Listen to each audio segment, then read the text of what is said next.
શ્રી વલ્લભ જ્ઞાનાગ્નિ કેવી રીતે પ્રગટ થાય છે?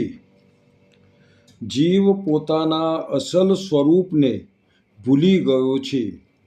જીવ બ્રહ્મનો અંશ છે. બ્રહ્મ સત ચિત્ત આનંદ સ્વરૂપ છે. માટે જીવ પણ સત ચિત્ત આનંદ સ્વરૂપ જ છે. પરંતુ જીવને તેનું ભાન નથી. તેથી જન્મ મરણના ચક્કરમાં ભટકાય છે.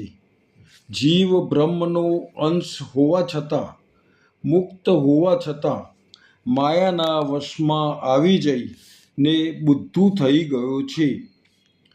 જીવને પોતાના સ્વરૂપનું યથાર્થ ભાન થયું તેનું નામ જ્ઞાન, અને જ્ઞાન થતાની સાથે જ તમામ સંચિત કર્મો બળીને સાફ થઈ જાય છે.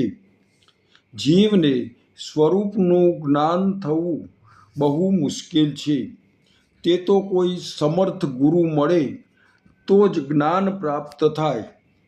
જીવ બ્રહ્મમાંથી છૂટો પડેલો છે.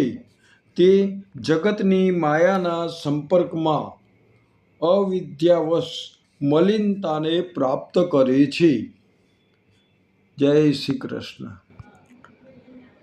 જેમ સ્વપ્ન અવસ્થામાં સુખ દુઃખાદી, સુષુપ્ત અવસ્થામાં સત્ય ભાસે છે, પરંતુ તે જાગૃત અવસ્થા થતાં મિથ્યા થાય છે. તેવી જ રીતે જાગૃત અવસ્થામાં સુખ દુઃખ આદિ જાગૃત અવસ્થામાં સત્ય ભાસે છે, પરંતુ જ્ઞાનાવસ્થામાં તે મિથ્યા થઈ જાય છે. આ પ્રકારે જેમ ક્રિયમાન કર્મોને કંટ્રોલ કરવા માટે કર્મ માર્ગ છે, પ્રારબ્ધને આસાનીથી ભોગવવા માટે ભક્તિ માર્ગ છે, તેમ સંચિત કર્મોને સમાપ્ત કરવા માટે જ્ઞાન માર્ગ છે. આ ત્રણેય માર્ગો વડે જીવ પોતાના આ જન્મની જીવનયાત્રા પૂરી કરીને અંતે મોક્ષ પ્રાપ્ત કરી શકે છે અને જન્મ મરણના ચક્કરમાંથી મુક્ત થઈ શકે છે. જય શ્રી કૃષ્ણ.